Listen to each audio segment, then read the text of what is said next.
Hello guys, today I've got the EDIFIER W280NB Pro and I'm going to show you all the top tricks about your device. Top trick is actually off, not about, but you know what I mean.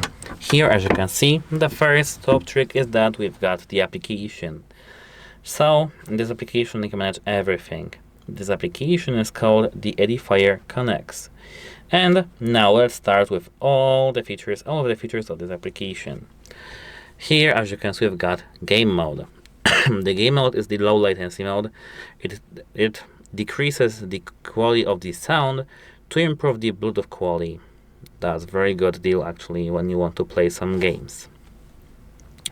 Here we've got equalizer, but apart from that, here we have standard equalizer, like customizer dynamic. We've got the pre-created EDIFIER one. As you can see, it is high, mid and low frequencies are balanced with solid vocals and a soft, pleasant sound. And here, if we tap this gear icon, we can see more actually, such as, for example, multipoint connection. Yes, we've got here the dual connection mode, which means that we can connect to our headphones to two other devices simultaneously. Here we've got the Find My Device option, that we can just click some blue button and search for our headphones. And actually here, auto power off function, which we can actually schedule so that our headphones will save the battery. That's it. Goodbye.